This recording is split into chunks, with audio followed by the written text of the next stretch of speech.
êxtase.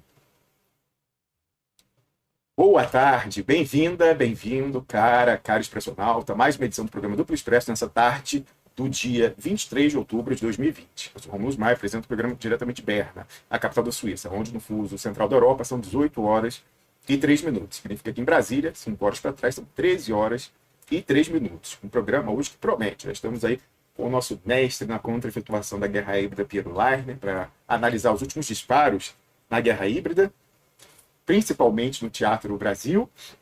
Na sequência, Eduardo Costa Pinto, do Instituto de Economia da FRJ, vai analisar os últimos acontecimentos na economia no Brasil e no mundo.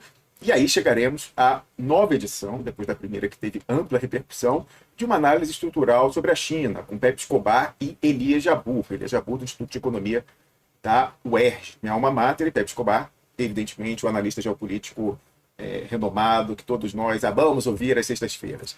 E aí, além disso, para sabatiná-los, teremos, além do Piero e do Eduardo Costa Pinto, que ficaram conosco aí, o próprio Eduardo Jorge Biossi, juntando a gente diretamente de Buenos Aires, ele que é cientista político. E Eduardo Costa Pinto já dei a ficha técnica, e Piero Leiner também, que é professor de antropologia da Universidade Federal de São Carlos. Olha, me falaram, meus olhos e ouvidos estão fora da parte, tinha gente aí reclamando do tempo em espera. Ai, meu Deus, não começa. Gente, cada vez é um desafio técnico diferente para colocar esse programa no ar. Né? E para garantir até o fim de que estaremos em todas as plataformas, sobretudo o VK, porque se derrubarem essa transmissão no Facebook e no YouTube, que são as que têm o maior espectro de alcance, né, a maior escala, a segurança está garantida no VK. E para variar, o último a entrar foi justamente a plataforma que pertence à Gazprom, que está sob comando do Estado russo, hoje chefiado por Vladimir Putin. Então, a gente tenta garantir primeiro a escala e também a segurança para a gente sempre ter o backup. É por isso que demorou um tempinho, eu posso fazer aqui os maiores esforços e damos uma previsão do horário em que vamos começar. Agora, a gente só vê mesmo na hora que começa a fazer a transmissão, onde entrou, onde não entrou, e onde não entrou, o que tem que ser feito para entrar. Então, paciência, enfrentar o imperialismo há de ter seus contratempos, certo? Então, eu vou dar uma orientação, inclusive. Olha, administradores do grupo do YouTube e moderadores no Facebook. Quem vier com esse papinho aí pode dar um silenciamento até a gente entrar no ar, porque eu tô cansado de cobrança, entendeu? Aliás, eu me pergunto o seguinte: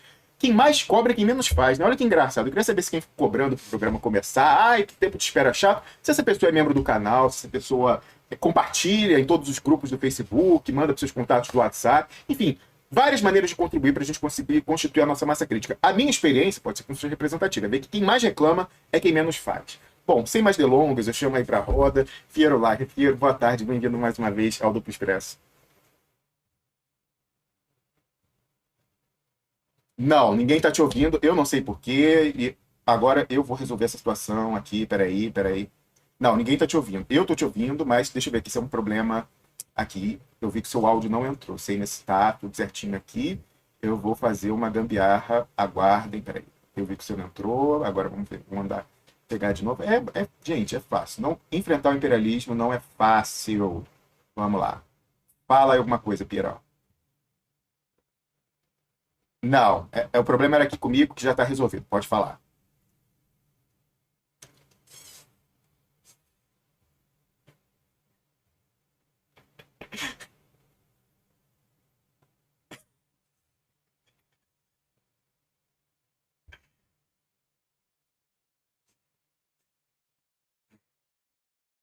Me lembra aquela parte do filme da Matrix, da trilogia, aqueles números subindo? É basicamente isso, né?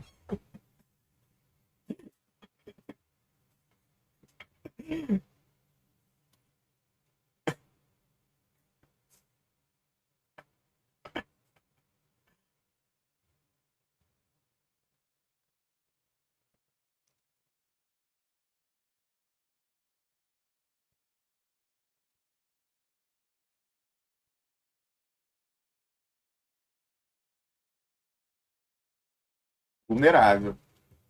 Lame duck, né? O pato branco. Então, esse é o problema. Você viu, o VK que foi deu chabu na última hora. Porque o VK é engraçado, justamente, a segurança tem seus custos. cada dia essa plataforma da Rússia muda não só a chave de transmissão, você não pode manter uma para sempre, como você pode fazer no Facebook e no YouTube, mas muda até o endereço para onde você tem que mandar a transmissão. Então, tem seus contratempos, e a gente tem que se ajustar aqui, trocar a asa do avião com o avião voando. Não é bicicleta, não, é um avião, trocar a asa do avião com o avião andando, Pirulai.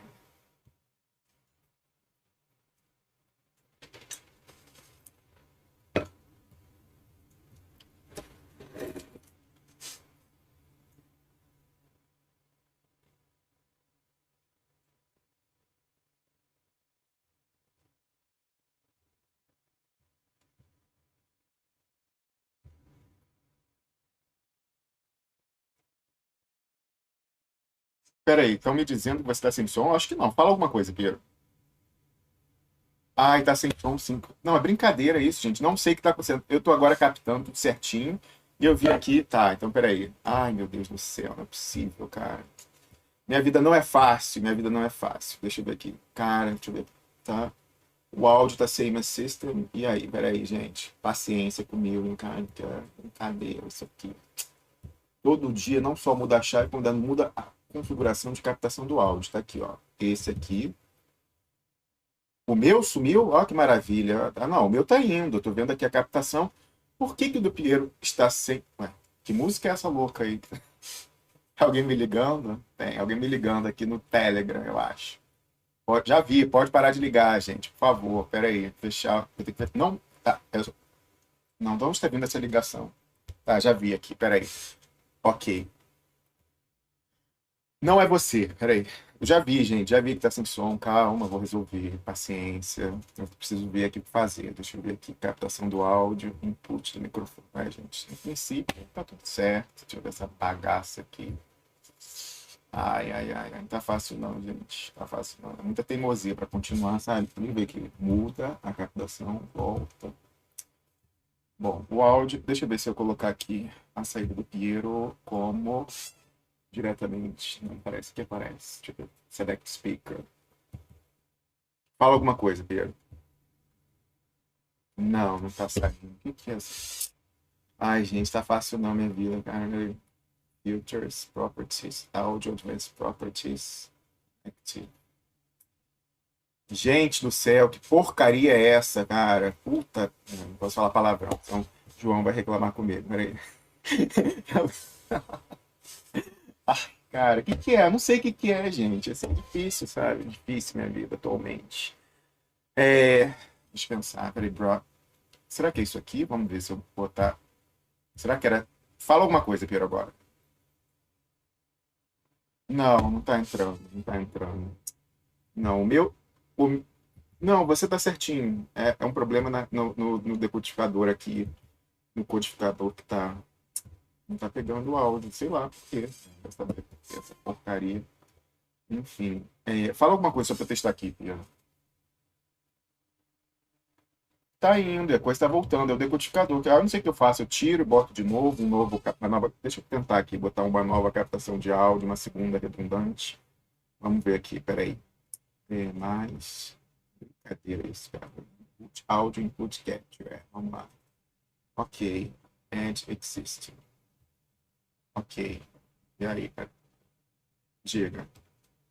Eu tô te ouvindo. As pessoas aqui não te ouvem. Eu te ouço. Elas me ouvem e não te ouvem. Ok. O áudio do Piero tá indo, gente. Paciência.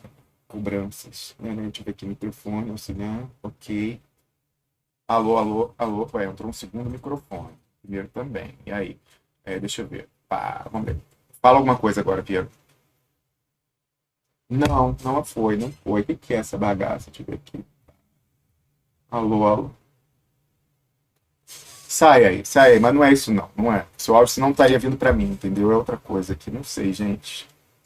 Deixa eu ver aqui, vamos lá. Difícil situação. Tira esse. E vamos pegar um novo áudio. Áudio input capture. É um input. Vamos lá. Create new. Create new. Vamos lá. Então, um novo. Pronto. Ok. Default. E aí? Tá pegando? Não sei. Agora já não tem. Vou colocar um vídeo no YouTube. A Piro tá entrando aí. Já dá pra gente saber. Alô, alô, alô. Vamos lá. Vamos ver, vamos ver. Tá conectando o seu áudio, vamos ver se agora foi. Não entrou, não entrou. Aí, deixa eu ver se eu colocar aqui o áudio. Same as system. Same as system. Yes, mesmo sistema. Vai, fala alguma coisa aí, Piero. Ah! Não entrou. Não entrou, deixa eu ver se eu botar aqui. Agora eu acho que sim, fala. Não, é um áudio que ele tá pegando agora que ambiente meu, não é o seu áudio.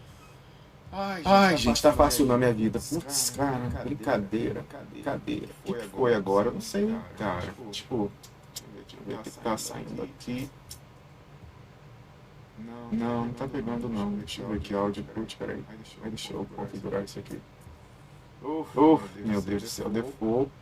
Ai, vamos ver se agora vai. Peraí, acho que sim. Agora fala alguma coisa. 1, 2, 3, testando. Acho que sim. Vai, fala mais. Pessoal, tá me ouvindo aí? Eu acho que eles estão ouvindo. Eu só vou ajustando os filtros aqui, mas pode ir falando, tá, galera aí. Vai descobrir daqui a pouco. Finalmente. Pode falar, eu acho que a galera tá ouvindo agora. Então deixa eu ver. Áudio. Tá, vai. Sacou qual que é o script aí? Agora estão dizendo que tá dando eco aqui. Não, tudo bem, gente. Olha só, é best efforts, tá? Você quer ouvir uma mensagem anti-majoritária, anti-hegemônica, anti-imperialista?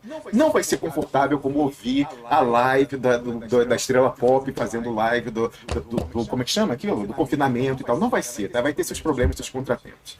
Piero Line. Ó, o pessoal, pelo que eu tô vendo aqui, já tá dizendo que agora foi.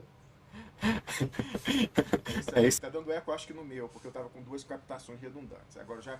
Eu vou ajustando aqui conforme vai. Pode falar, Kiera.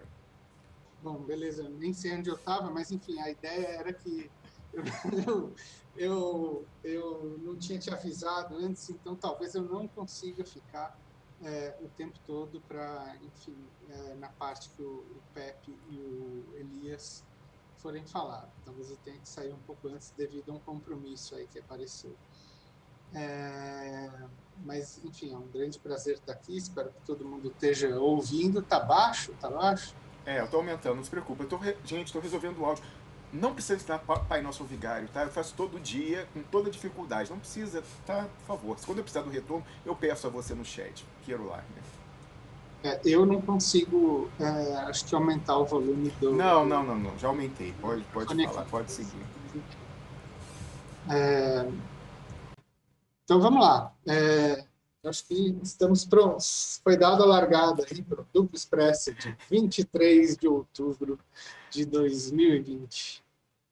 É isso aí. Olha só, Piero. Muita coisa para comentar. Como eu falei, estávamos aí com um cronograma de começar a ficar aí por volta de 1 horinha, eu e você, na sequência meia hora com Eduardo Costa Pinto comentando a rodada na economia, e na sequência o Edejabu chegando com o PEC para fazer mais uma análise estrutural sobre China, com o Eduardo Jorge Pior se juntando à bancada. Então vamos manter mais ou menos esse planejamento, obviamente adaptando aí por causa da perda inicial de tempo até entrar no VK, e na sequência até a gente conseguir acertar a captação do som. Desculpa, são coisas que a gente só pode verificar depois que entra no ar. Se tivesse de uma maneira mais fácil, eu não tinha dúvida que eu optaria por ela. Se eu não optei, é porque ela não existe até o momento, tá certo?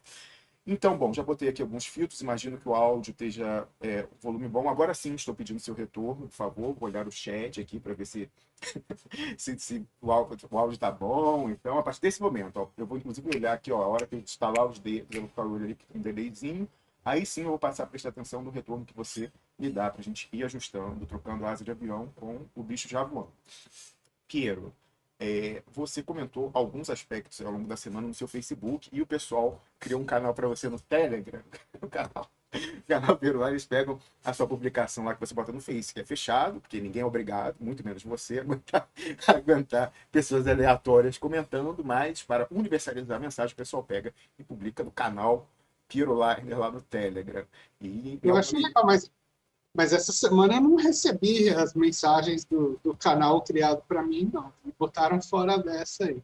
Se é que publicaram essa semana, não Ah, sei. eu não sei também, mas assim, do que aconteceu nos últimos dias, o que você gostaria de comentar, assim, de inusitado, em que a interpretação que você traz, a complexidade, às vezes é contraintuitiva, né? Então, por exemplo, você também, sem que a gente conversasse, você vê como a gente convive tanto, será que é isso? Que faz a gente em primeiro lugar, você também ficou com as barbas de molho com relação ao resultado na Bolívia, totalmente em linha. Você fica, olha que ele não viu o programa, não. Ele estava dando aula o dia inteiro, mas aí no fim do dia, quando eu conversei, vi a sua postagem no Facebook, né, hesitante com relação a um, né, um pessoal já soltando confete na esquerda brasileira, inclusive fazendo extrapolação. Lá, ó, não, começou a onda. Já foi lá, o próximo é o Chile, depois o Brasil. Tá tudo dominado e tal, maravilha. Você ficou hesitante, né, cauteloso com relação a isso, diante de tudo que a gente observou nos últimos anos, e estava totalmente em linha com os comentários que a gente fez aqui na manhã, tanto com o Alejandro Acosta como com o Nildo Orixpier.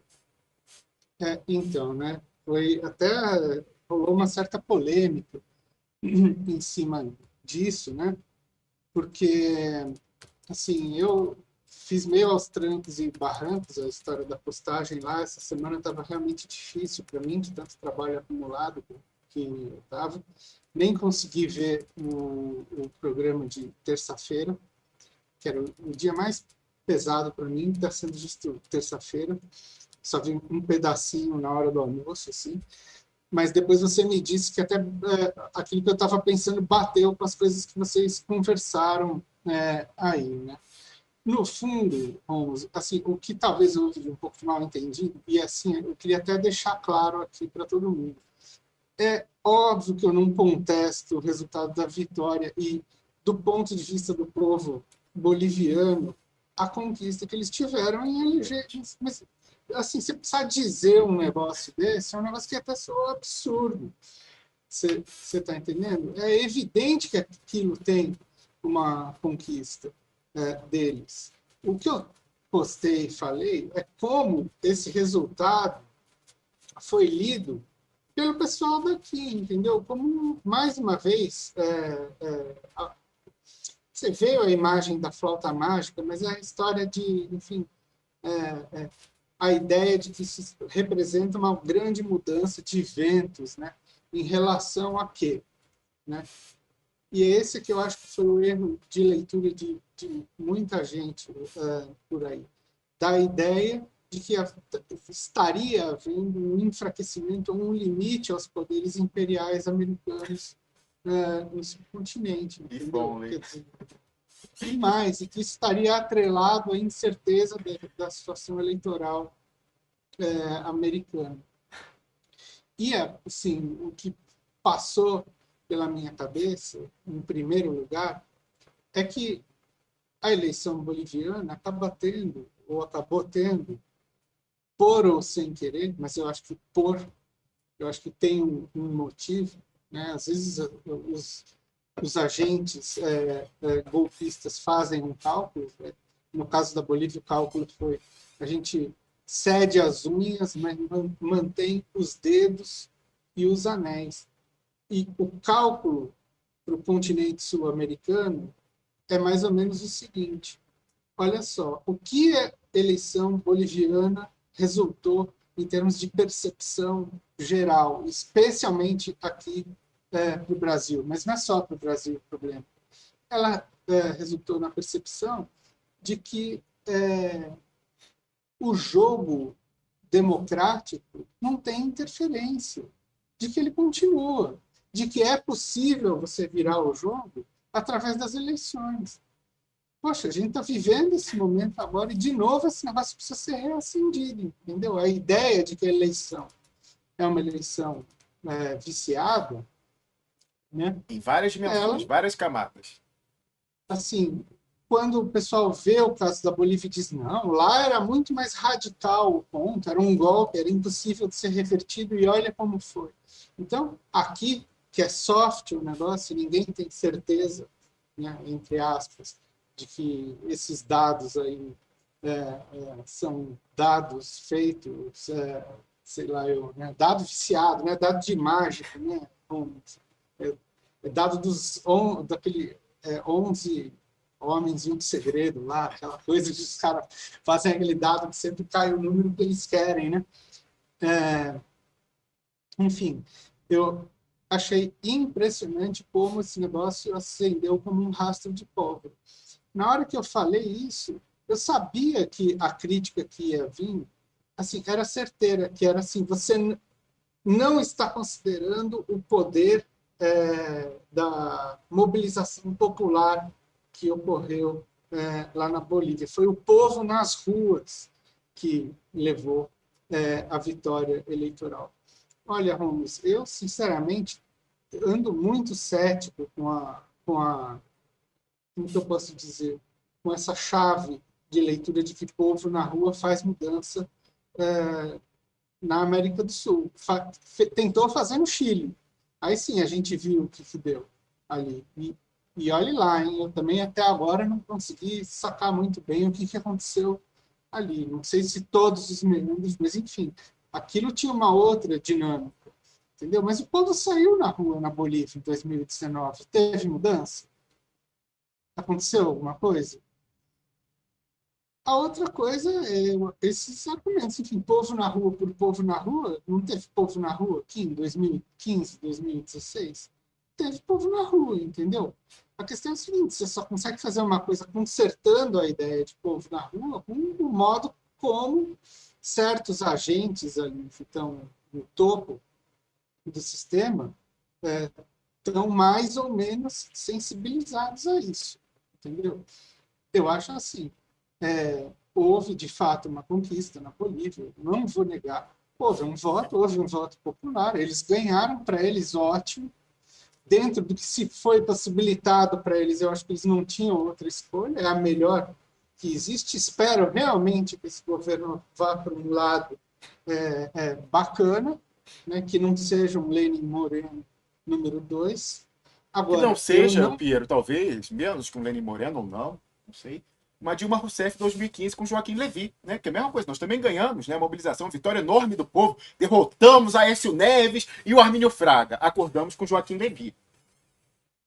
Eu acho que, enfim, isso é uma coisa que, para os limites de um, enfim, os limites, enfim, sociais, naturais, enfim, das geográficos do país que nem a Bolívia, eu acho que assim, é tolerável para eles adiantar um governo ali com algum nível de política social que continue o regime de extração imperial como sempre foi. Entendeu? Mas tudo bem, é verdade. Lá teve reviravoltas, né? A revolta da água, lá. Não sou tão longe de ser especialista em Bolívia. Acho incrível o que o Evo Morales fez ali durante muitos anos. As coisas ali têm uma dinâmica muito complexa, que vem do sentido comunitário, do associativismo, das bases indígenas que tem ali, enfim. Andei conversando com um amigo antropólogo que estudou muitos anos lá, mostra como que é essa dinâmica, inclusive como isso se repercute na dinâmica do voto lá. Agora, o que vale para lá, eu não sei se vale para a gente aqui, entendeu? Esse é que é o problema. O que aconteceu? É demais para mim ver reacender a, a, a chama da ideia de que as instituições estão funcionando, de que, enfim, os americanos podem, mas não podem tudo, que não sei o quê. Claro que eles não podem tudo, mas eles não podem tudo contra algumas coisas. Quando se trata de um jogo de carta marcada, Holmes, eles podem, é o que eles estão fazendo, entendeu? Mas Pois você é. tem N demonstrações, Você né? concorda, Piero, que assim, a gente vai conseguir ter uma ideia melhor do que vem por aí com relação à sorte da tentativa de uso soberano da riqueza natural desse ciclo histórico da Bolívia? Já foi lá a prata e o ouro de Potosí, já foi o estanho, que o Patinho, lá, o oligarquia local, se associou para explorar de uma forma predatória, não dividir nada com o povo e mandar para fora, deixar só os buracos para o povo boliviano, e agora é o lítio, nessa geração. Aí foi aquela história. O que precipitou, né, a leitura hoje em dia eu acho que mais aceita, o que precipitou o movimento golpista na Bolívia? Era o fato do Evo Morales continuar sendo chefe de Estado? Não exatamente. O problema foi a associação estratégica que ele fez nacionalista, de um nacionalismo resource-driven, né, dos recursos naturais, nacionalizar a riqueza, para um projeto de desenvolvimento. Então, ele se associou a capitais chineses e capitais alemães para pegar toda a cadeia do lítio na Bolívia. Então, ia fabricar a bateria na Bolívia e o carro na Bolívia, né, em vez de mandar só o minério em estado bruto. E aí todo mundo ficou atento, porque foi isso, em princípio, que teria precipitado a ação do imperialismo. E aí a gente ficou, bom, esse sujeito, que alguns estão qualificando como o Levi, ou então o Henrique Meirelles, né? O Henrique Meirelles de Evo Morales. Imagina se, né, tivesse uma eleição e ele falando, meu candidato é o Henrique Meirelles, foi meu presidente do Banco Central, responsável né, pelo boom da época em que eu era presidente e tal. Aí o cara entra. Bom, o Henrique Meirelles depois serviu o governo de Michel Temer, né? Então estão falando assim, mal comparando, como se fosse um Henrique Meirelles do Lula, seria esse sujeito que foi ministro da Fazenda, né, da Economia do Evo Morales, se chegasse. Aí, qual vai ser? Ele vai reverter, vai voltar à orientação geoestratégica em relação ao lítio diante. O nosso amigo Cláudio Abreu colocou o seguinte no Facebook dele, logo ali reverberando.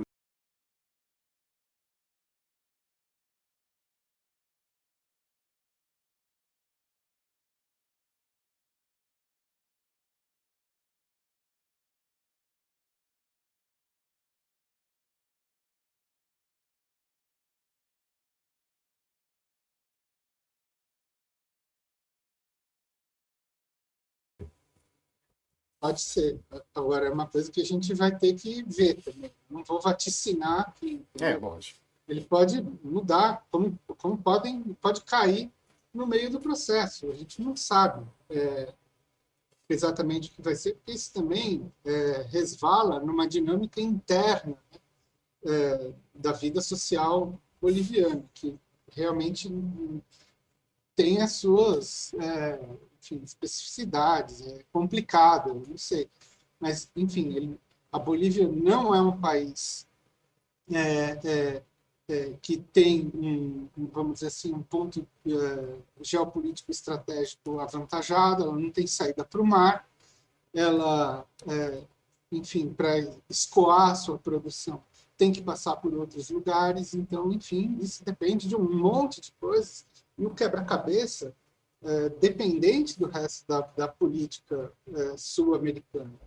Quer dizer, você não, enfim, o que eu fico pensando é o seguinte, por que agentes, quer dizer, a coisa que me incomodou foi mais ou menos a seguinte, por que alguém que estava tão intolerante há um ano atrás, em 2019, e fez um golpe descarado ali, que foi contestado até pelo MIT, você está entendendo?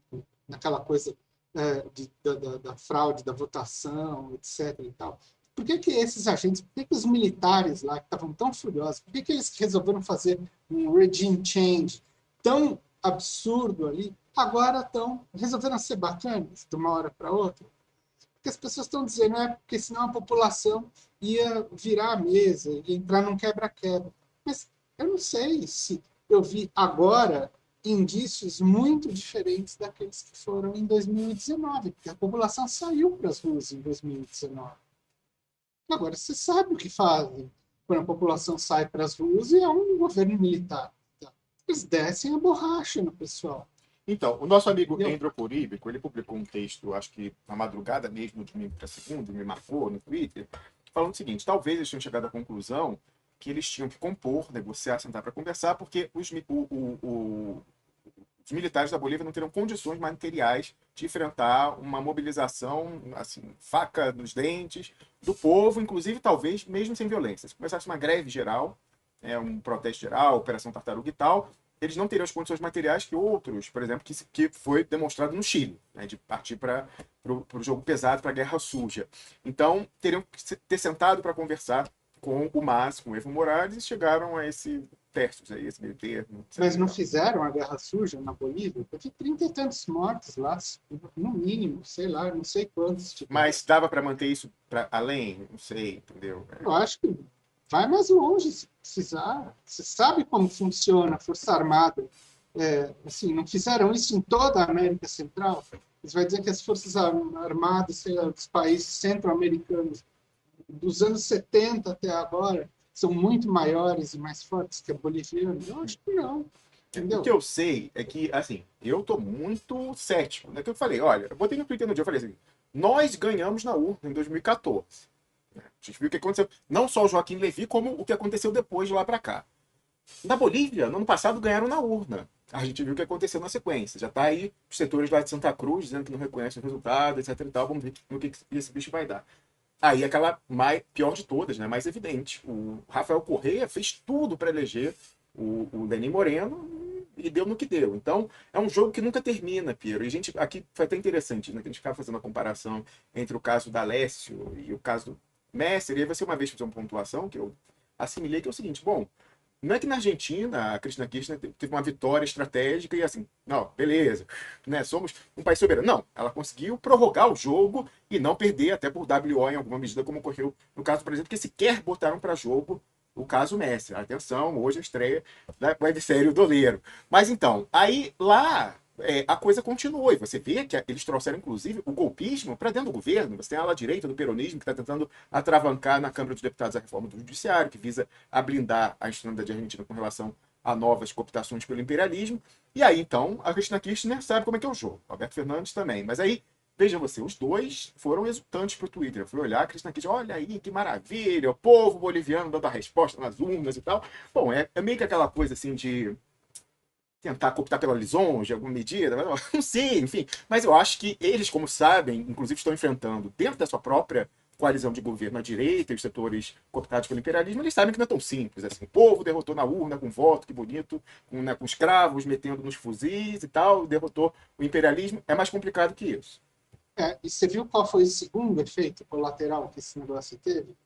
Foi o isolamento maior ainda da Venezuela, dentro do continente sul-americano. Eu acho que isso é uma chave para entender também por que não lançaram uma ofensiva mais, vamos dizer assim, de reforço ao golpismo na Bolívia.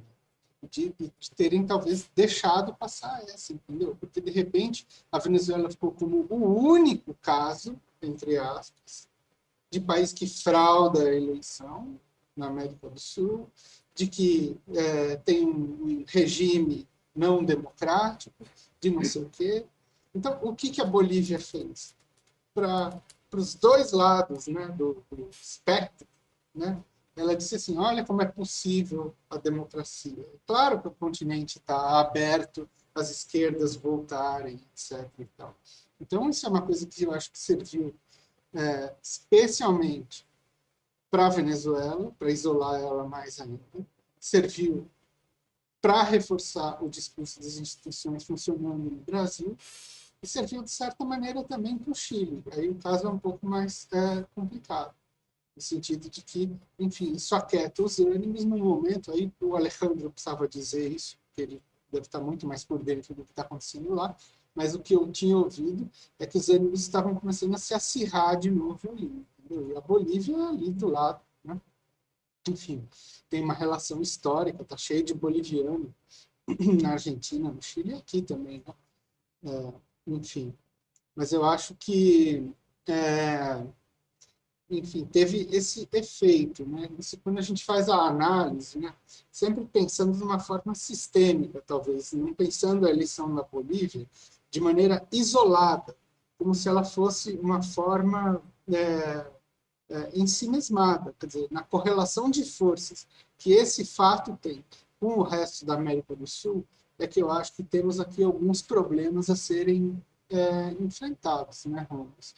E eu acho impressionante como isso escapou do radar, em geral, ao pessoal, de dizer assim, olha, vem cá, minha gente, não é assim, não. Você fazer um discurso até em alguma medida de esquerda e nacionalista com limites na Bolívia é uma coisa. Agora, num país que teria plenas condições de implantar um nacionalismo tucur, que nem o Brasil, você está entendendo? Porque tem recursos de todas as áreas e conseguiria muito bem implantar, isso aqui nem passa pela cabeça. Né? Quer dizer, aí a coisa fica completamente proibitiva. Você vê, a gente não tem nenhuma força hoje que desponta no cenário com, vamos dizer assim, com um mínimo como se diz assim, de um vetor que aponte para a ideia do reestabelecimento de uma política nacional aqui no Brasil. Para nada.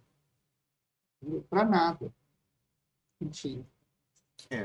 Ô, Piero, eu sei o seguinte, 171, até o 171, né, a flauta preferencial mágica já fez um head. Eu não sei se é para aquela coisa assim de não queimar o filme como queimou naquela história de Haddad vai ganhar e no primeiro turno, né? Lembra disso, né? Não faz tanto tempo assim atrás. Haddad vai ganhar e no primeiro turno. Aí eles também já reproduziram a agência internacional.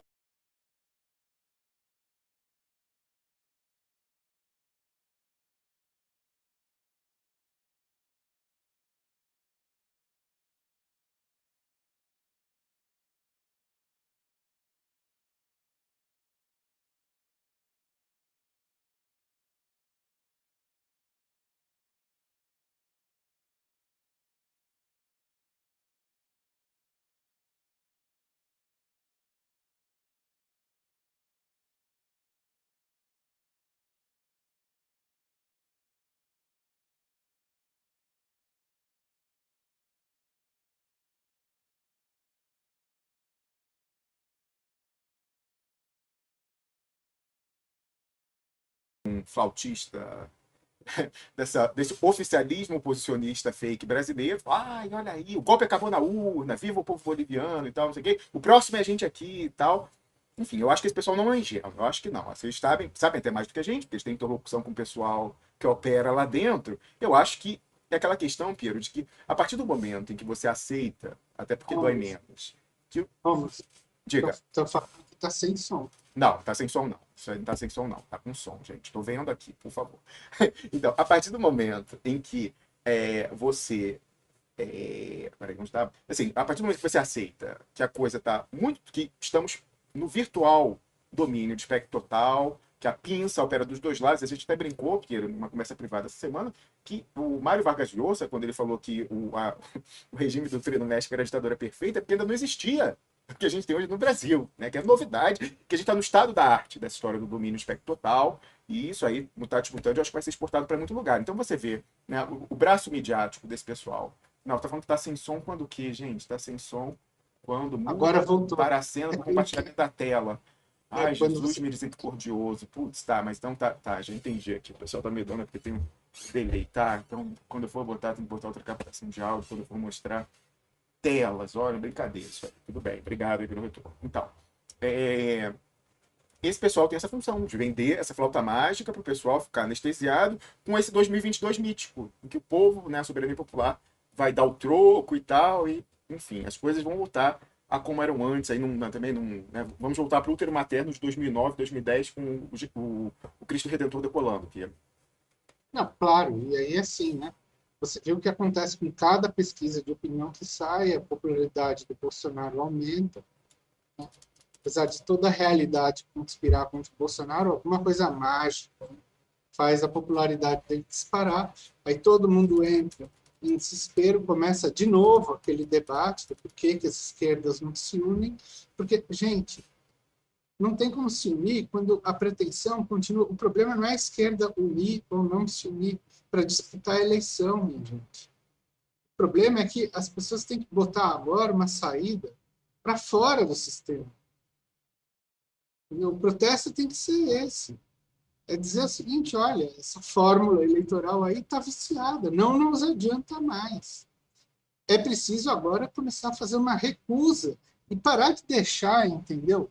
O Bolsonaro e a turma dele, os militares, conseguirem sequestrar todas as bandeiras ao mesmo tempo.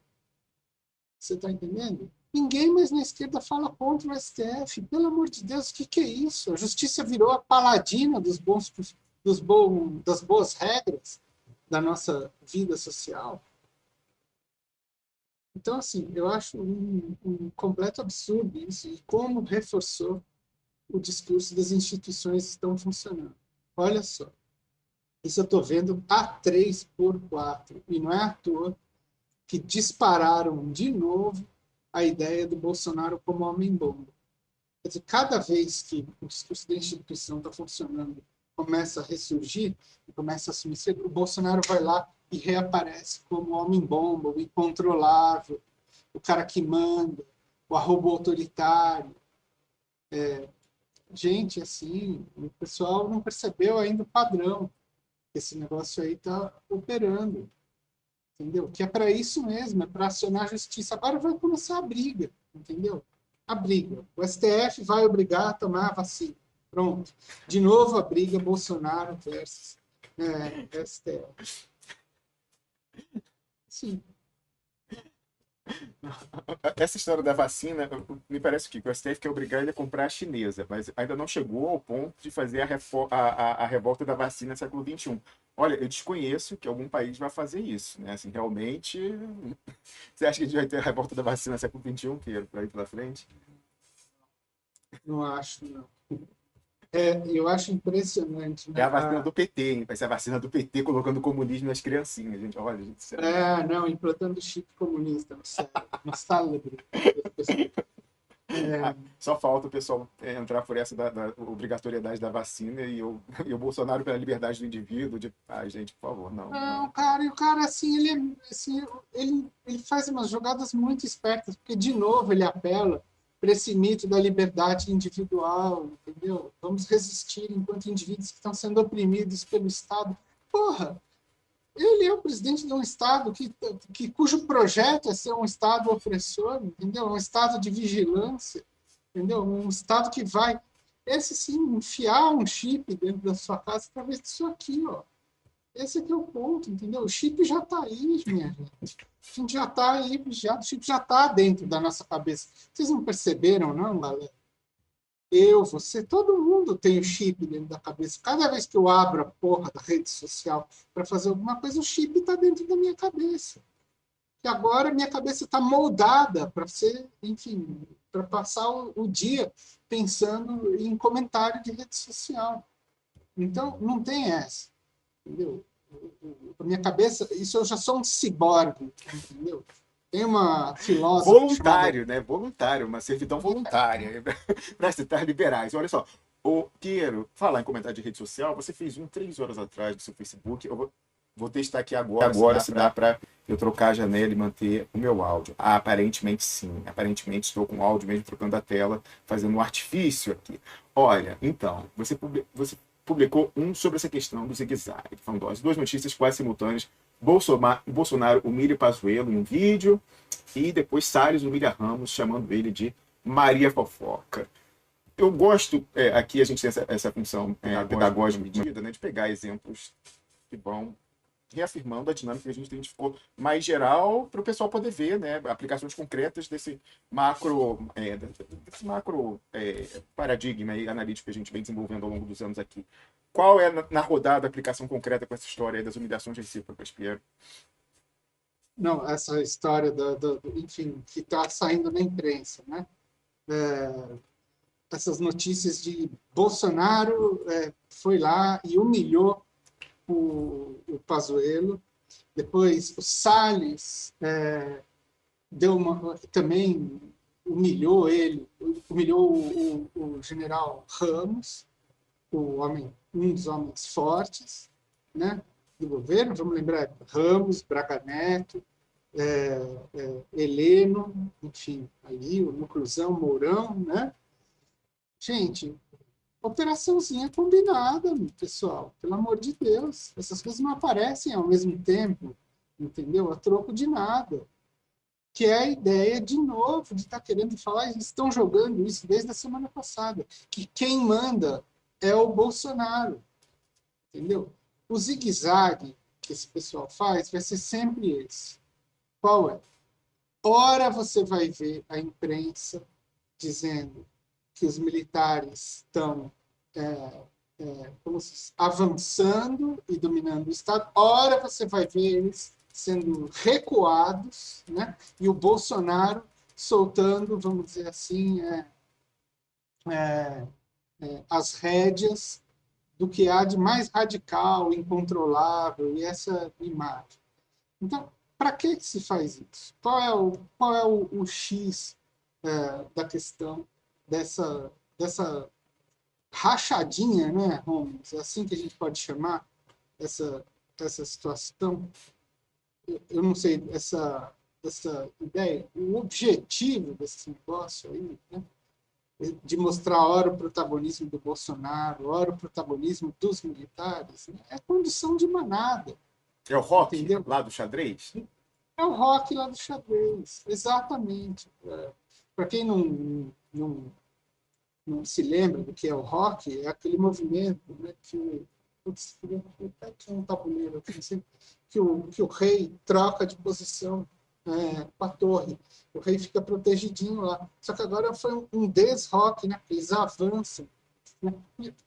Não, porque o rei, na verdade, o ponto todo é esconder exatamente qual é o papel dos militares. Porque, se vocês se lembram bem, há 2, 3 semanas atrás, estavam soltando a torta e a direita que os militares estavam muito fortes. Então, o que eles fazem? Uma operação de enxame na imprensa, você está entendendo? Um fato bomba. Dizendo assim, olha como o Bolsonaro humilha os caras. Então, a primeira coisa que fizeram foi, de novo, levar ele para a mão, para repetir o que ele fez em 2014, 15, 16, 17, 18, fazer campanha eleitoral lá dentro, com o aval de ministro da Defesa, que estava ali do lado dele. Vamos, ele fez um Twitter, botou um vídeo, que foi uma videomontagem dele em 14 e dele agora, na semana passada lá. Não sei se você chegou a ver esse vídeo dele, que ele botou no Twitter dele. Uma montagem, intercalando os dois. Ou seja, o que ele fez? Ele assumiu a história de 2014. Ele assumiu. Está entendendo? Ele assumiu que fez campanha dentro dos quartéis. Isso era para mandar prender todo mundo. Entendeu? Prender os comandantes. Prender o general Enzo. Prender o ministro da Defesa. Prender o comandante da Academia Militar. Gente, isso é um escândalo. Ele bota lá. Agora, o que acontece? Eles fazem, então, essa história e eles começam a arrefecer, né, a percepção de que o Estado está militarizando. Então, cada vez que eles apertam mais na coisa da legislação, dos cargos, do estado de reboot, o que a gente viu acontecer na semana passada? Aquela história dos caras entrando lá para a Agência Nacional de Proteção de Dados, 3 militares. Exatamente. Então, eles apertam... E a preocupação, né, a pessoa que se dignou a comentar isso, Orlando Silva, ministro dos governos do PT, do PCdoB, um comunista, foi o prurido pequeno burguês com a fisiologia. Olha aí, arranjando carguinho para os seus amiguinhos e tal, os amigos do rei. Bom, um comunista que faz análise estrutural, a preocupação prioritária deveria ser outra, no meu entender. Então, olha só o que acontece. Veja bem, eles vão apertando de um lado. Então, é sempre bom lembrar, por exemplo, essa história dos vazamentos do Heleno. Por quê? Porque essas duas coisas que apareceram, tanto o vídeo dele dando um sabão no ministro da Saúde, que, veja, um general da ativa, quanto, aí é mais escandaloso, a reportagem que falou do atrito do Salles, e depois o Twitter dele, mas a reportagem diz o seguinte, ela não pega só a tweetada do Salles, que chama o Ramos de, como é que é? Maria Fofoca, né? É esse o nome? Deixa eu ver aqui. Maria Fofoca, é isso. A reportagem diz assim, durante 2 horas, Salles e Ramos tiveram uma discussão muito dura na noite de ontem. Pai, quem é que estava lá para ver? Tinha um repórter do Globo plantado ali dentro, um em cada lado da sala, ouvindo a conversa, e depois eles cruzaram a informação para saber como foi. Ou seja, veja bem, isso é vazado de dentro do próprio governo, um ou outro vazou, quis que ficasse sabendo dessa informação. E para que você quer que a imprensa saiba disso? Para noticiar essa coisa absolutamente de fachada, que é a ideia de que o Bolsonaro manda, de que é ele que está no controle, de que ele está na rede, e de que os militares têm que se encolher em relação à insignificância deles. Eles são meros funcionários do governo e que a hierarquia ali diz que ele é o top e o resto. Então, enfim, quando você insiste demais num comportamento, Romulo, você está entendendo, de maneira exagerada, né? Quando você pega um megafone e começa a berrar, é porque você está querendo esconder exatamente o contrário que está acontecendo ali. Então, assim, os caras estão avançando, assim, como diz o Heraldo, é Stalingrado. Né? O avanço está absolutamente assim, tá, entendeu? E o ponto é que eles estão querendo mostrar, não, o quê? O que o Heleno está falando há meses? Temos falhas na segurança, falhas na segurança, falhas na segurança, e fica soltando, né, aquela história, vamos, de soltar que tinham 4 agentes da ABIN no negócio, na coisa do clima que teve lá em Madrid. Isso aí tomou, né? Animou as redes sociais, os maus Né, brasileiros. e põe os nomes e tal. Gente, isso aqui, fala para o pessoal, é um limited hangout. Isso foi feito para ele dizer, tá vendo como o sistema é furado? O que é que fura o sistema? Ah, a lei de acesso à informação, é não sei o quê. Então, olha, puxa, o Brasil está tão vulnerável. Olha, lembra do Palpatine? Chanceler Palpatine, do Guerra nas Estrelas? Ele falava assim, estou fraco, me salve, Anakin, me salve. Aí o Anakin vai e joga aquele cara lá pela janela e pronto. Surge dali. O imperador não está fraco coisa nenhuma. Gente, esses caras, assim, o livro de cabeceira deles é Sun Tzu, entendeu?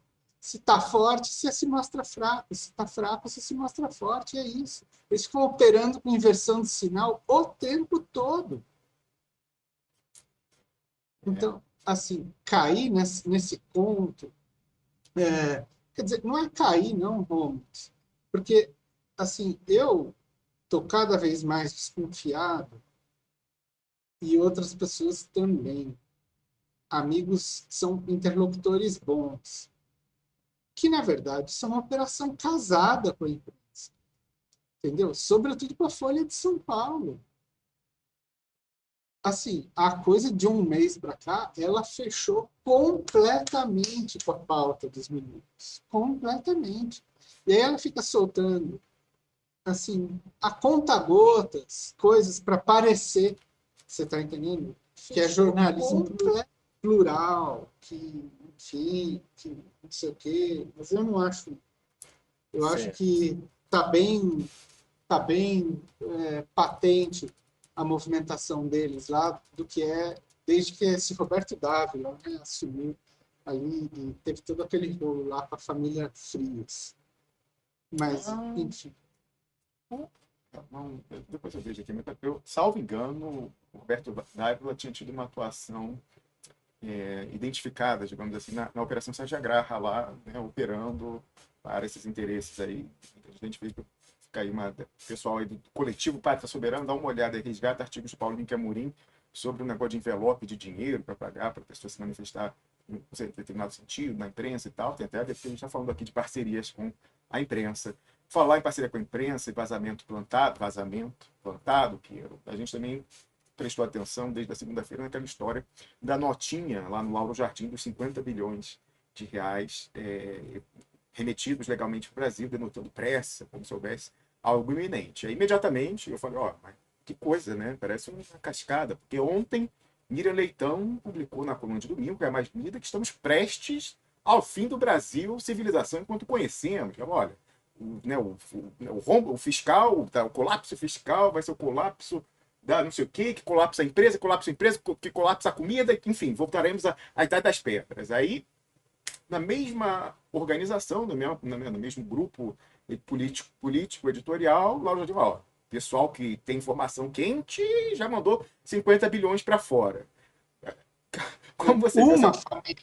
Uma Uma família. Uma família. Uma família. Pois é, como você viu essa questão aí, Pio? Você acha que realmente. A gente até ficou conversando mais sobre isso, falando o seguinte: bom, primeiro, você ajuda a Miriam Leitão e essa notinha a botar pressão no Congresso Nacional, né, nos órgãos reguladores, a voltarem com a agenda lá do fiscalismo e tal, e aí, nessa toada, vai a privatização de tudo que restou ainda, vai a reforma da Previdência, vai a reforma tributária, que não é para melhorar, certamente, a gente precisa de reforma tributária, precisamos, mas a que vier aí vai ser para piorar a situação de quem trabalha.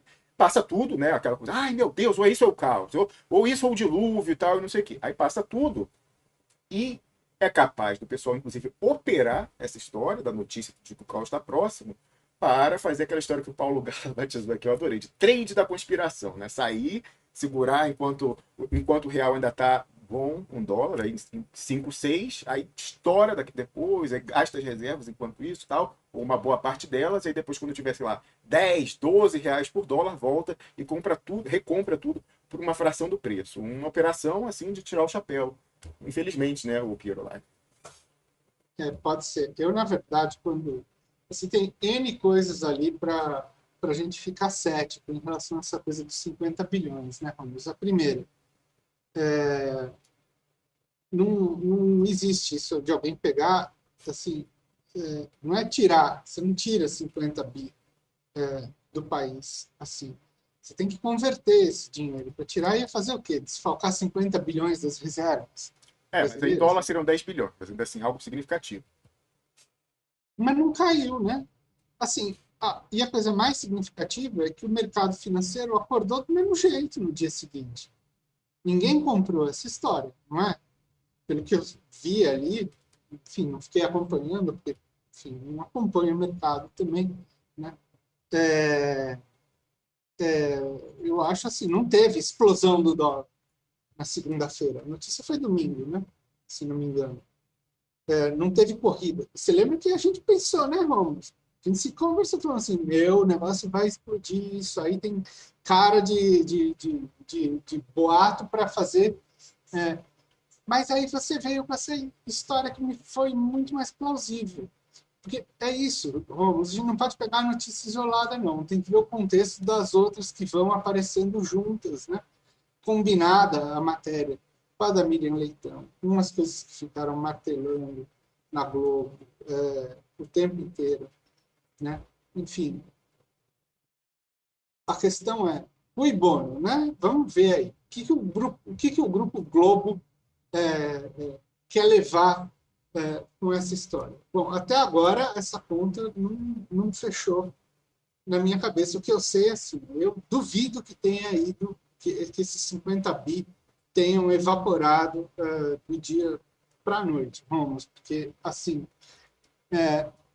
começa com o erro da informação que tinha ali, que só tinha tido imposto de transmissão de herança, que são os 4% que se cobra aqui em São Paulo. Mas não, quando você converte esse dinheiro para dólar, tem IOF no IOF. câmbio. Exatamente. Entendeu? E tem um monte de coisas. Saída de capital não é uma coisa Não, que olha, você eu faz. estava conversando isso com você, né? O Brasil é um país em que tudo vaza, certo?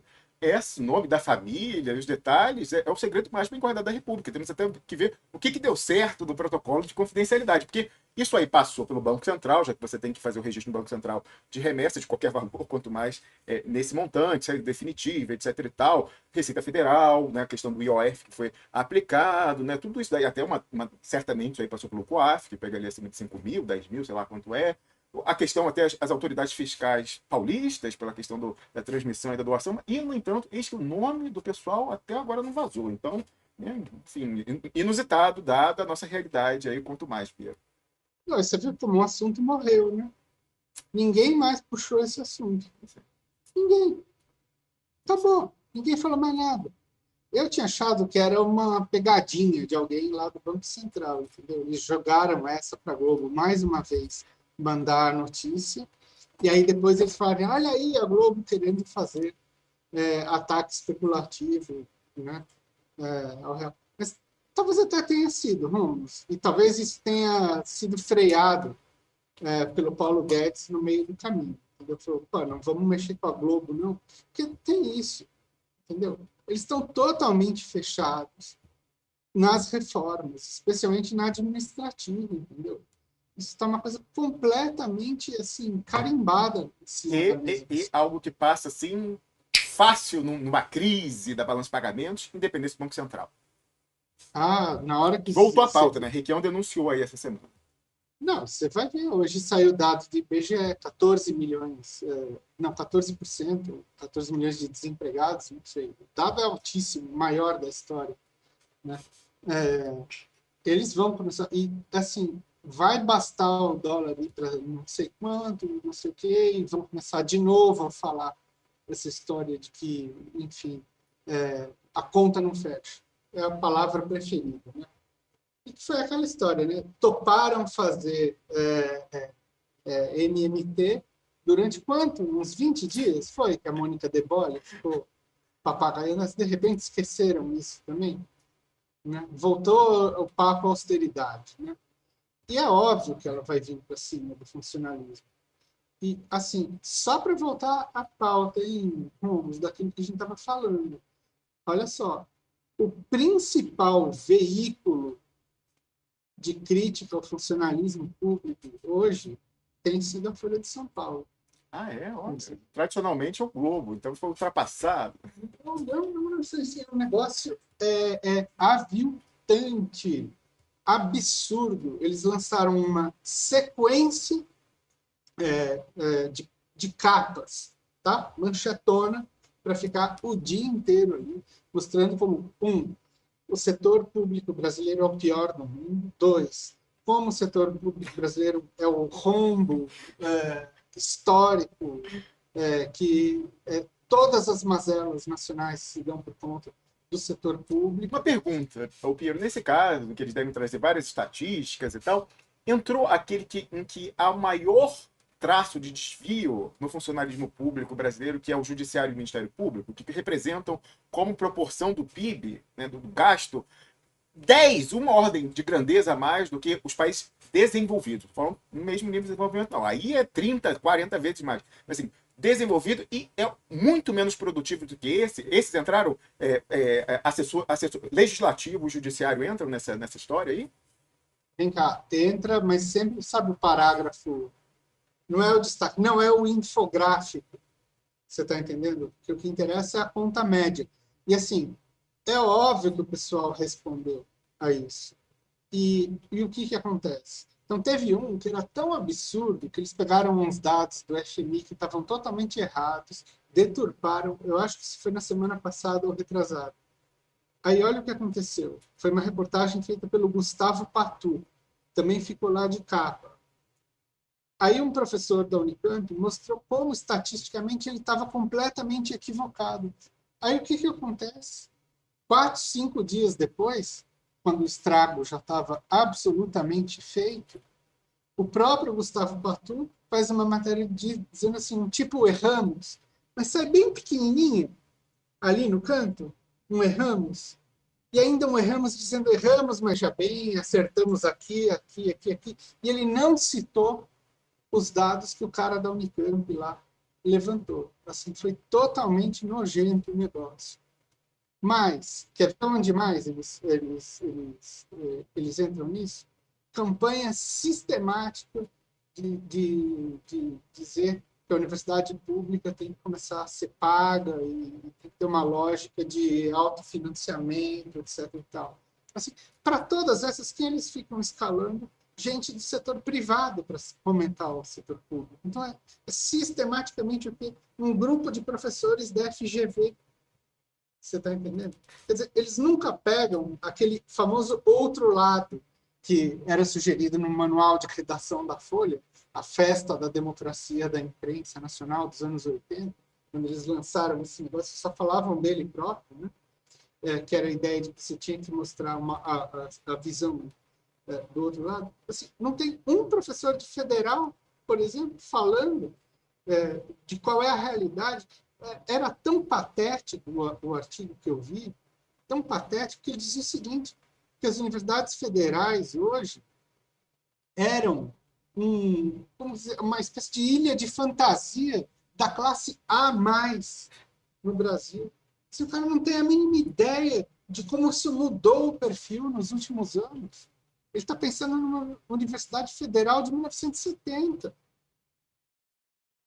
se mudou completamente, assim, de um negócio que é de uma injustiça, e a Folha está ali mandando ver nesse negócio. Então, eu acho, sinceramente, que está se chegando a uma espécie de consenso de estabilização, entendeu?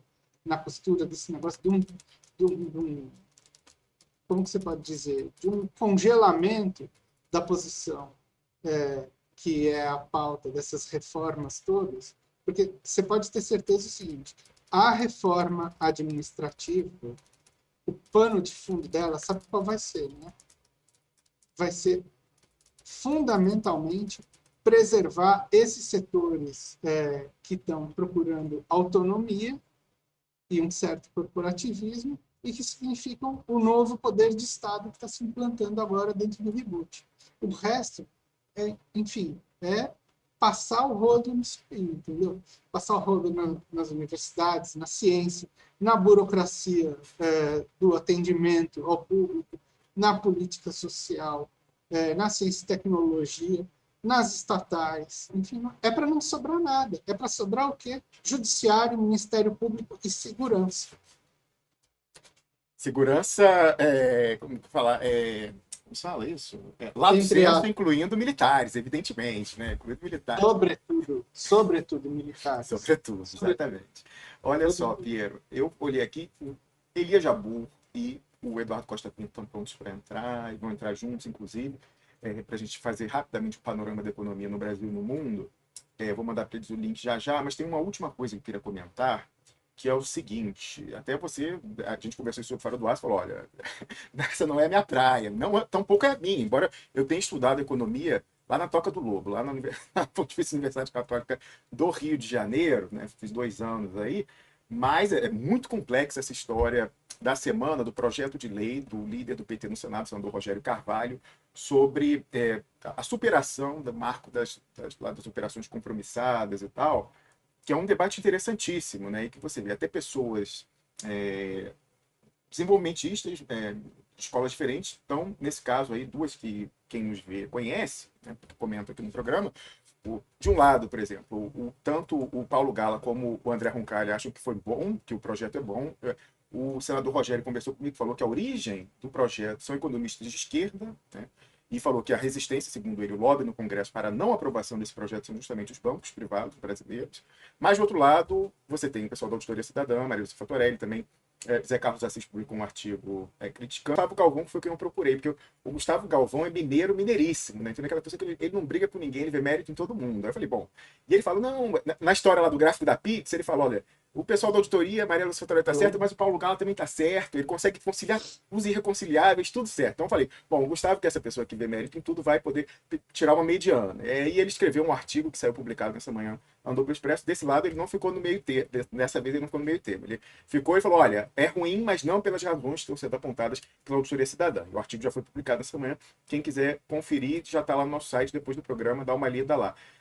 Eu li por alto ontem, vou me deter, porque é uma questão complexa, evidentemente. Você vê, até economistas desenvolvimentistas divergem frontalmente sobre o mérito desse projeto de lei. O Paulo Gala, infelizmente, vai poder estar conosco hoje por conta da agenda, mas na semana que vem vai pautar esse tema. E eu queria mostrar o seguinte: eu então não tenho opinião formada ainda, quem sabe, vou tentar formar até a próxima sexta-feira. Mas partindo para uma meta-análise sobre essa questão, ontem não, ao longo da semana eu fui cobrado por várias pessoas para abordar esse tema e realmente eu não tive tempo para ver, me deter sobre o projeto, não li o projeto, não sei, e mesmo em lendo o projeto eu não sei se eu vou conseguir compreender como se vai se traduzir numa dinâmica no mercado. Aliás, aqui em Direito do MC, que é o que eu estudei, o pessoal fala, uma coisa as is, não, como é que era? Quando você questiona um regramento de um país por protecionista, fala, bom, você tem que olhar por definição ali, se aquele texto é protecionista, mas às vezes o texto pode ser bonitinho, mas como ele é aplicado é protecionista. Então, uma coisa é o projeto de lei como está escrito, outra coisa é como ele vai ser aplicado, dinâmicas que a gente desconhece. Eu não opero mesa, não tem como saber. Então, ainda bem que a gente tem um quadro diverso de economistas que vai poder trazer um panorama completo aqui, um debate que certamente vai ser muito enriquecedor na próxima sexta-feira.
Tá sem som, cara. Ai, meu Deus do céu, tava sem som. Peraí, volta daqui. Ai, caramba. Brincadeira, o que eu fiz aqui para poder abrir o som? Ai, cara, droga, nem sei até onde foi o som, tá?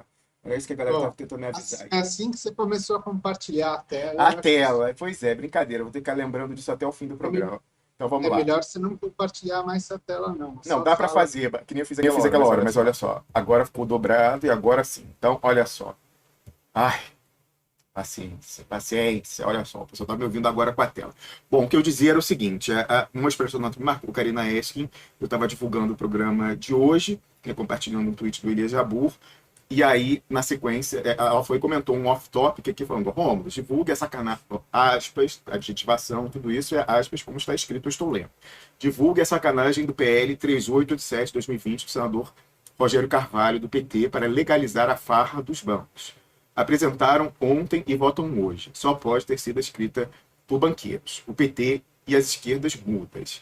Bom, como eu falei, eu não me inteirei, não sei, nem sei se depois de tentar me inteirar, ler o projeto, ouvir as considerações de um lado do Gustavo Galvão Mineiro, do outro do Paulo Galo e os demais que estão se posicionando aí sobre essa questão, espero que eu consiga formar um juízo até a próxima sexta-feira, quando a gente vai pautar isso.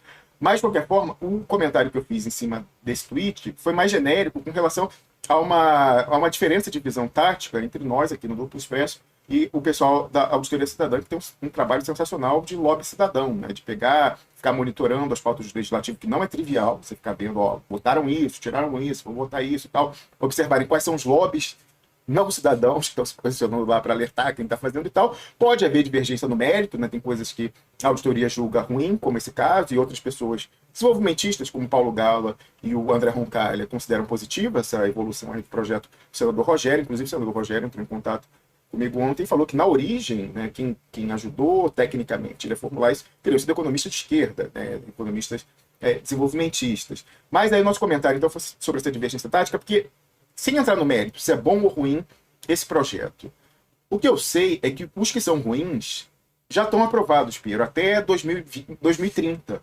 Né? Não só pelo nosso número reduzido lá no Congresso Nacional, como até dentro desse número reduzido, a gente sabe que várias pessoas estão no esquema do Umbrella Deal há décadas, mesmo antes do PT chegar ao poder, o pessoal lá dos fundos de pensão, como a gente vem discutindo aqui.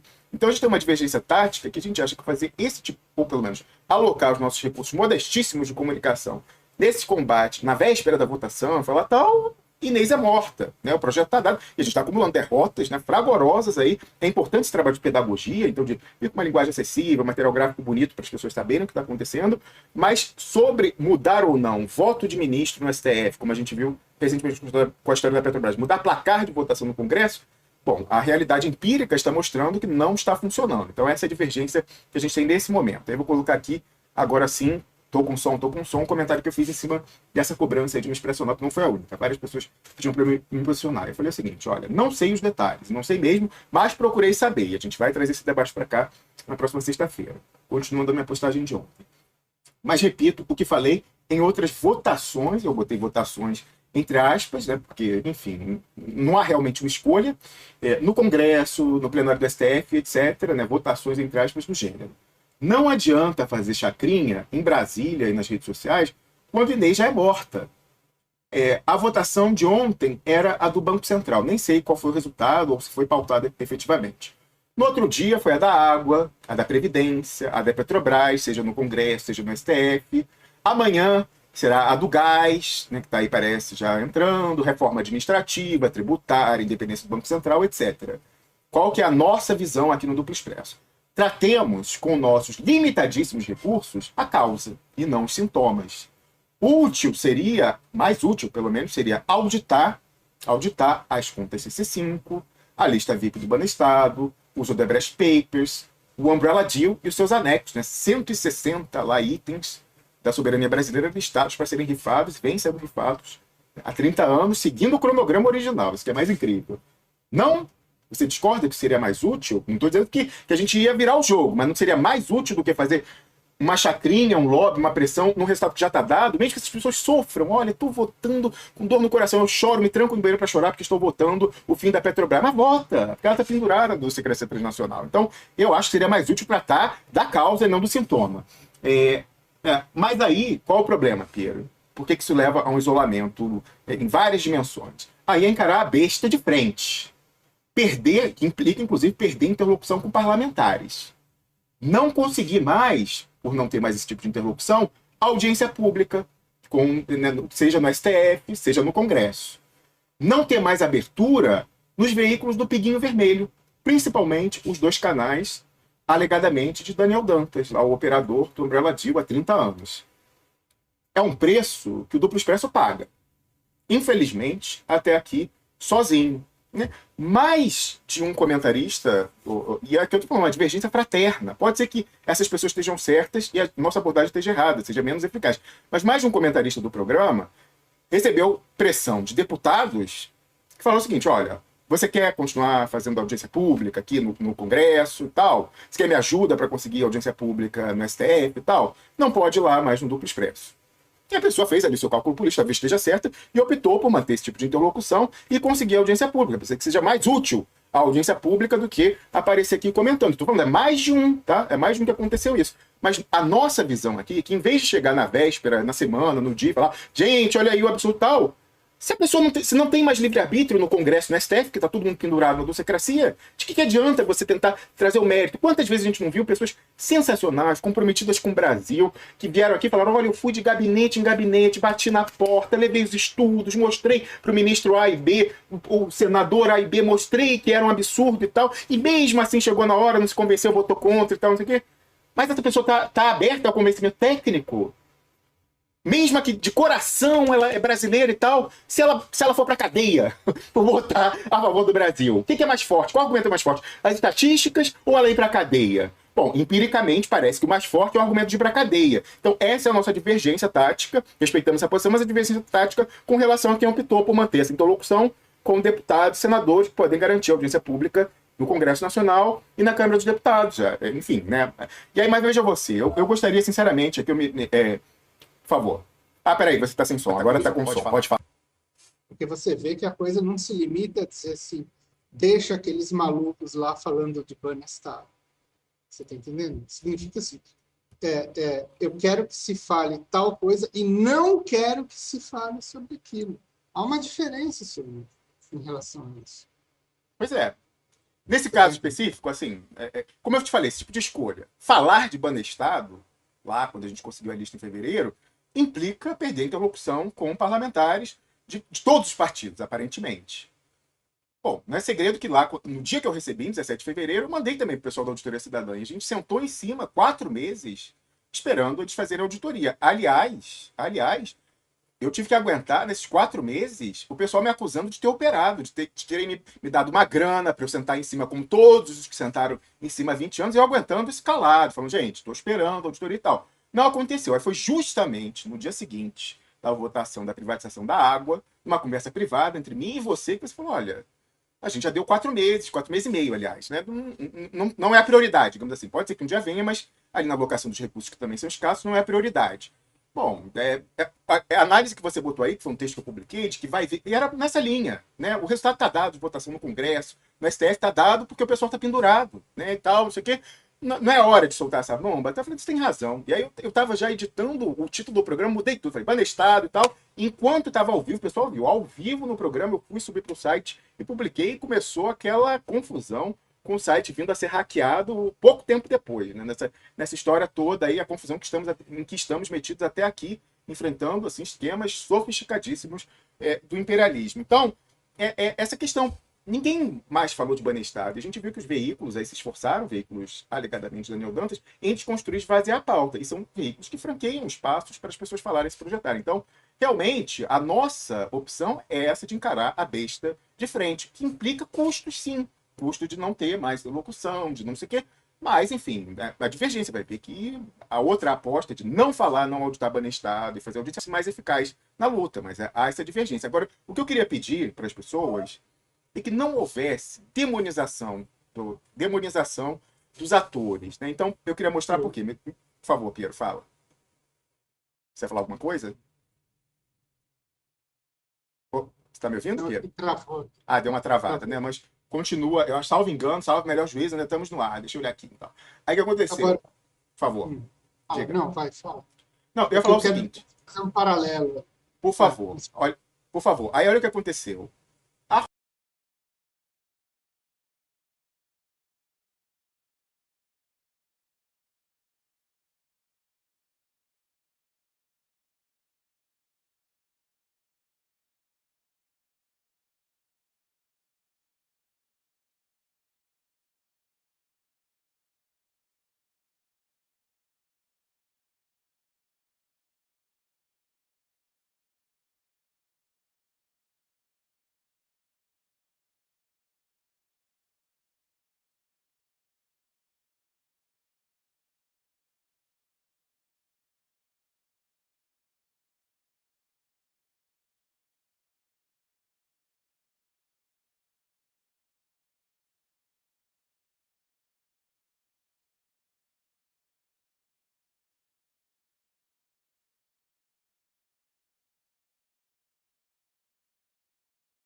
Cara, não fala palavrão, vai, vamos lá, cara. Tem que lembrar disso toda vez que eu trocar a tela. Bom, agora foi, olha só. Então, Rosa Guimarães, lá no meu Facebook ontem, comentou o seguinte, blá, blá, blá, blá, blá, assim, falando, não vou ler de novo tudo aqui, né, do mérito, falou assim, olha, falando assim, realmente, você não entrou nessa e tal, mas a gente aqui, enquanto comunidade, está olhando, e aí, qual é a descrição que ela faz aqui? Ela fala, ó, algumas pessoas cobraram do senador Rogério Carvalho a autoria de um projeto de lei que, abre aspas, legaliza as operações compromissáveis, segundo a auditoria cidadã. Adianta nada. Aí conclui ela, é isso, o DE lida com as causas. Aí, qual é a conclusão dela que eu queria trazer a atenção aqui para o debate? Diz Rosa Guimarães o seguinte, porque eu tenho muita estima. Fala o seguinte, ó, não chame mais este senhor ao programa, o senador Rogério Carvalho. Duvido que tenha uma boa explicação. Aí fala o seguinte, no que eu compartilhei isso, Piero, agora tá dobrado o áudio. Tira aqui, cadê? Vamos lá, áudio. Tá, acho que é isso aqui. Depois eu vejo se o Piero entrou. Então, no que eu compartilhei isso nas redes sociais, o senador Rogério Carvalho me ligou, infelizmente eu não atendi a ligação no momento, estava fazendo outra coisa e não vi, mas ele mandou um áudio, né? E assim, ô Piero, todos nós temos vieses cognitivos, sempre falo isso. E eu tento, no mínimo, identificar os meus e publicizar os meus. Então eu falei, por exemplo, na terça-feira a gente teve essa discussão. O pessoal foi em cima do Gabriel Cassiano, candidato a vereador de São Paulo. Ai, mas olha aí, como que você bota para jogo, como se coisa boa fosse o apoio entusiástico de Mangabeira Unger à sua candidatura. Eu falei, gente, eu fiquei, assim, simpatizei com ele, simpatizei com o discurso, tocou no meu soft spot, meu ponto fraco, a questão da sinofilia, achei muito corajoso dele tratar a questão, né, de transtorno psíquico, falando disso abertamente e tal. E aí alguém, até um dos que estavam lá nessa discussão no Twitter, falou o seguinte, bom, se a gente recobrar, né, o papel do Mangabeira Unger do lado do Ciro Gomes, não vai ser o candidato a vereador de São Paulo que vai poder esclarecer essa questão, né? É o próprio Ciro Gomes e tal. Quem sabe um dia ele possa botar isso. Agora, o Gabriel Cassiano, sua candidatura, está ali, de um lado nacionalista. Talvez ele não tenha, ele exija, porque conhece as pessoas pessoalmente, um grau absoluto de prova. Talvez ele só se convença que o Mangabeira Unger tem esse papel no imperialismo, se ele vira o tal do crachá do sujeito nascido. Enfim, são várias questões, mas ele deve ser demonizado ab início. Até o mestre Roceiro, nosso amigo aí, que foi fazer esse questionamento lá, ele falou, não, tem razão, eu estou impaciente. Falei, estamos todos impacientes, ninguém aguenta mais o avanço do imperialismo no Brasil. Mas são questões que a gente coloca. Aí eu falei, olha, eu, né, simpatizei e o máximo que eu posso fazer nesse momento é identificar o papel do Mangabeira Unger, expor o Mangabeira Unger. Enfim, depois a gente vê mais pra frente. Aí, nesse caso específico, eu simpatizei com o senador Rogério Carvalho Pinheiro. Estava falando isso até antes da gente entrar no ar hoje. Por quê? Primeiramente, quem me apresentou foi uma pessoa cuja opinião eu estimo muito, que é o professor Luiz Moreira, que tem o senador Rogério Carvalho em alto conceito. Ele veio aqui no programa, que já denotou coragem, sabe, da interdição absoluta dos partidos de oposição, e sobretudo no PT, para vir a esse programa. Ele veio na primeira vez, junto com o professor Luiz Moreira. Não apenas isso, quando a gente conseguiu, com a nossa pressão cidadã, que Lula e seus advogados formalizassem o pedido de documentos da Odebrecht aqui na Suíça, veio o Zanin com a parte técnica, a gente chamou, eu chamei ele, eu falei, senador, o senhor pode vir amanhã para tratar da questão política e tal, e veio. E presta atenção, não é trivial isso não, hein, Piero? Porque ninguém no partido até hoje falou sobre isso. Ninguém falou sobre... Ninguém, cara, me mostre uma pessoa do PT, com mandato, sem mandato, que tenha falado nas suas redes sociais sobre o pedido de Lula na Suíça para os documentos da Suíça. Não só o senador Rogério falou, como falou no duplo expresso. Veio aqui e falou. Então, ganhou pontos comigo. Você fala, mas pode ser que ele estivesse, né, se fingindo e tal, e com isso te conquistou e você não vai mais criticar. Pode ser, mas Pedro, todo mundo tem nossos viés, eu estava comentando também. Eu fiquei com uma simpatia, que alguns dizem que é descabida, com relação à senadora Gleisi Hoffmann, por mais de uma coisa. Primeiro, né, a fidelidade que ela teve até o final de manter a candidatura do Lula, inclusive sobre o preço de perder os seus direitos políticos. O STF pautou lá o julgamento colegiado que tiraria os seus direitos políticos e quase que ela foi, né? Quase que ela em 2018 se tornou inelegível. Fora isso, bom, já revelei o que aconteceu. 3 anos atrás, no fim de 2017, quando eu levantei aquela história do acordo que houve na CPMI da JBS para rifar o depoimento de Rodrigo Tacla Duran. Aí tô dando uma travada aqui, deixa eu fixar em minha imagem.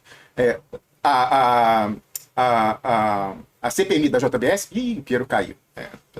Aí o pessoal, lá então, o carro da internet está falhando, né? Por que será? Bom, vamos ver se ele consegue voltar aí. Mas concluindo essa história.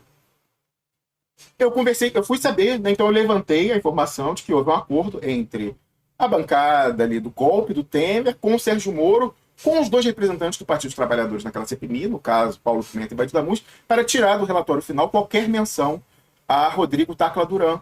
E tudo que ele falou que era, assim, explosivo no depoimento que ele fez.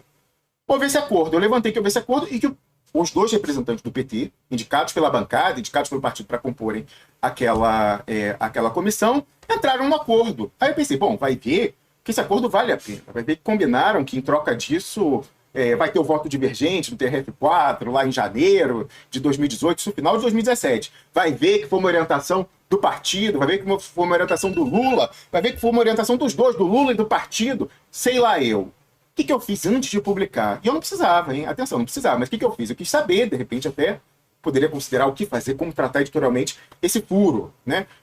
Fui saber com pessoas do entorno do Lula e fui saber com a pessoa, assim, nominalmente, mais representativa da direção do PT, que era a sua presidente nacional, Gleisi Hoffmann. Entendeu? Olha só, tô sabendo que teve esse acordo lá, levantei, apurei isso aqui, chequei, e que os 2 representantes do PT nessa comissão, o Paulo Pimenta e o Badidamus, entraram no acordo e tal, e não sei o que. Isso é a orientação do partido, né, a orientação do Lula e tal. E a senadora Gleisi Hoffmann, naquela altura, falou, não, assim, não é orientação do partido, não é, até onde eu sei, não é orientação do presidente Lula, eu chequei com outras pessoas. O seguinte, isso aí, se houve esse acordo que você está relatando, isso aí é coisa dos 2, de interesse dos 2.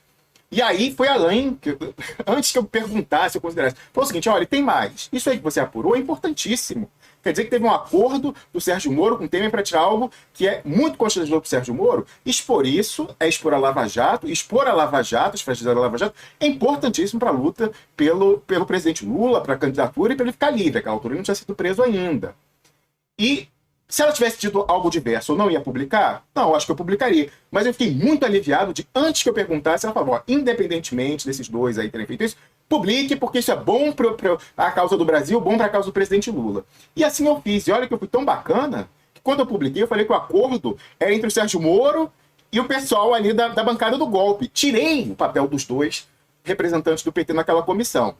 Não adiantou, porque os 2 sabiam que eu sabia. Isso foi o suficiente para, de novembro de 2017 em diante, os 2 trabalharem primeiro secretamente, depois extensivamente, pelo esvaziamento, quando não cancelamento completo desse programa. Aí por isso, aí você vai falar, bom, mas isso te deixou com uma simpatia perpétua pela Gleisi Hoffmann? Não sei se perpétua, mas enfim, em princípio, me parece uma pessoa mais comprometida com a causa do que esses 2, por exemplo. Depois o fato dela quase ter perdido os direitos políticos em 2018 por se opor internamente, até publicamente, contra o Plano B, até onde deu, quem desistiu primeiro foi o Lula. O Lula desistiu antes da Gleisi Hoffmann. E também me confirmou em alguma medida de simpatia. Então, tá certo, tudo que Gleisi Hoffmann falar e disser, eu vou botar minha mão no fogo, não, mas em princípio é uma pessoa que tem mais crédito comigo do que Paulo Pimenta e Badidamus. Também não é difícil.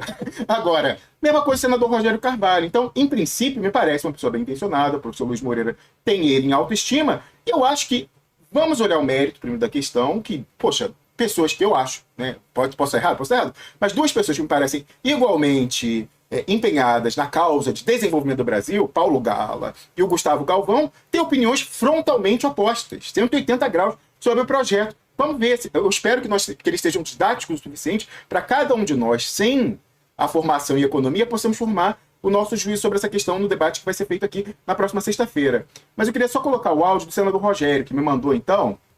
Vou colocar aqui para ele, Rogério. Ele tentou me ligar ontem, quando ele viu essa publicação, e me mandou um áudio aqui explicando a questão, a operação, quem está se colocando contra, qual é a origem da redação do projeto de lei dele. Deixa eu ver aqui, peraí. Está aqui o áudio, eu espero que entre. Vamos ver aqui, senão eu ligo de outra forma. Não entrou. Então, peraí. Agora eu vou trocar aqui a entrada. Agora sim, eu acho que vai. Então, um áudio me enviado ontem para o senador e que eu publicizo aqui com a autorização do próprio. Vamos ouvir. Oi, Rômulo, Zé Rogério, tudo bem? Eu estou passando essa mensagem, eu tentei falar com você, mas não consegui. Eu estou passando essa mensagem porque eu apresentei um projeto. Opa, ai, desculpa, não pode trocar a janela do WhatsApp enquanto fala. Ai, meu Deus do céu, olha, minha vida não é fácil, não, viro lá. Então, de novo, eu vi aqui o áudio. Só vou poder mandar mensagem, o link para o Eduardo Costa Pinto e para o Elias Jabbour assim que terminar de ouvir o áudio do senador. Vamos lá. Oi, Rômulo, Zé Rogério, tudo bem? Eu estou passando essa mensagem, eu tentei falar com você, mas não consegui. Eu estou passando essa mensagem porque eu apresentei um projeto, que é o 3877. Ele, na verdade, é um projeto que substitui emissão de título da dívida pública para desenvolver política monetária, fazer manejo de capitais. E isso hoje representa quase 30% dos títulos emitidos e de curto prazo. E os bancos têm migrado para as operações compromissadas, que decorrem de emissão de título da dívida pública, para poder tensionar o governo no futuro, na hora da renegociação dos títulos da dívida, cobrar um prêmio mais alto. Óbvio, a dívida vai chegar em torno de 100%, e aí, óbvio que uma dívida de 70%, os juros e o prêmio para rolar a dívida é menor do que os juros de uma dívida de 100% do PIB. Então, esse foi um projeto de iniciativa dos vários economistas de esquerda, que a gente vem discutindo, e a gente está propondo que, ao invés de emitir título de dívida pública, que se remunere os depósitos voluntários para fazer o manejo, a política monetária, e que não enseje na criação de dívida pública, deixar isso para o déficit fiscal, que é uma forma da gente mostrar que a dívida pública brasileira não é uma dívida impagável e que há espaço fiscal para o desenvolvimento de diversas políticas de inclusão. Acontece que quem está contra é o sistema financeiro, porque vai reduzir o prêmio na renegociação da dívida se ela ficar com a sujeira das operações monetárias para manter taxa de juros, etc, etc. Então, é por isso que a gente apresentou, a gente tem consciência do que a gente está fazendo, só que tem uma confusão, tem algumas pessoas que estão fazendo confusão. E, no mais, eu quero deixar muito claro que a nossa posição é contra a autonomia do Banco Central. Ontem nós fizemos questão de ordem para impedir que fosse votado numa manobra que o governo fez ontem. Então, tem muita confusão aí. Qualquer coisa, eu estou à sua disposição para esclarecer. Um abraço, Rogério. Pois é, então, semana que vem a gente vai poder formar o nosso juízo, oxalá, aí a pedagogia dos professores, a gente possa fazer isso, mas eu acho que, nesse particular, não acho que cabe uma demonização ab início. Piero, você ia fazer um comentário transverso sobre essa questão aqui, enquanto eu mando o link para os nossos caríssimos Elias Jabbour e Eduardo Costa Pinto. Não, era só um paralelo em relação àquela situação que a gente estava conversando logo antes da demonização do setor público, de como ela está ocorrendo, enfim, e que esse agora vai ser o grande rolo compressor que eles vão passar. Enfim, a reforma administrativa e a tributária, né? Antes. Você bem falou isso. Né? E a autonomia do Banco Central. E eu fiquei pensando outro dia, né? Caramba, puxa vida, e a Folha de São Paulo protagonizando né, esse papelão, né? De se estabelecer como linha de frente desses projetos aí, né? Fazendo assim um bombardeio constante, né, dessas informações. Eu pensei, pô, mas a Folha tem uma porrada de articulista ali que é servidor público, que é professor universitário. Eu falei, caramba, o que essa gente está colaborando com a Folha de São Paulo, está fazendo lá agora, entendeu? Por que todo mundo não se retira do jornal? Você percebe que é um dilema parecido com esse que você apresentou aqui? Certo. Pelo seguinte, a pessoa fica assim, será que não é melhor, apesar dos pesares, eu ir lá e ter aquele espacinho que dá a minha voz, mesmo que seja um negócio mais ou menos moderado, do que sair de fora? E eu fico pensando o seguinte, se sair todo mundo que pensa contra a reforma administrativa e tal, o que vai sobrar como articulista na Folha de São Paulo? Aqueles 4 gatos pingados de direita que só falam uma abobrinha lá, entendeu? O jornal vai desidratar completamente, mas as pessoas não saem. Por isso, e porque elas têm medo também, Holmes. Medo do seguinte, que se o negócio engrossar para valer, entendeu? Se o regime vier mesmo dando pancada em cima dos professores de Universidade Federal, que é um dos públicos e dos servidores federais, eles dizem o seguinte, é melhor que eu tenha um lugar lá na Folha de São Paulo, porque ela vai ser o único veículo que vai me defender. Então, olha a operação em pinça, que bacana aqui. Ela ataca de um lado e te ferra estruturalmente, e você pensa assim, não, é ela que vai defender os direitos humanos dos professores, etc, etc, etc, quando a corda esticar. Então, assim, o que eu acho que as pessoas estão absolutamente reféns dessa situação. Eu vejo isso ocorrendo em vários campos, entendeu? Especialmente também no que tange a análise política daquelas pessoas que tendem a falar dos militares. Assim, quase todas elas estão nessa conversa mole, entendeu? De dizer que o Bolsonaro domina a máquina, que ele manipula os militares, que ele usa, que não sei o quê, e isenta os militares do atual protagonismo do negócio. Simplesmente, assim, isso não está transparecendo. Está absolutamente claro como os jornais estão alavancando a análise, entendeu? Que diz que os militares não têm nada a ver com esse governo. Tem um livro que saiu recentemente, que está em todos, saiu no Globo, na Folha, na Piauí, não sei o quê. Eu não vou nem falar o nome do autor aqui, porque eu não quero fazer propaganda de graça, mas é só ver. Bate lá, papel do governo Bolsonaro, Bolsonaro assustou, Bolsonaro isso, Bolsonaro aquilo. No livro, nas referências que o cara fez, não aparece a palavra militar. Então, assim, estão realmente passando pano para os caras. Isso para voltar ao tema do início do programa.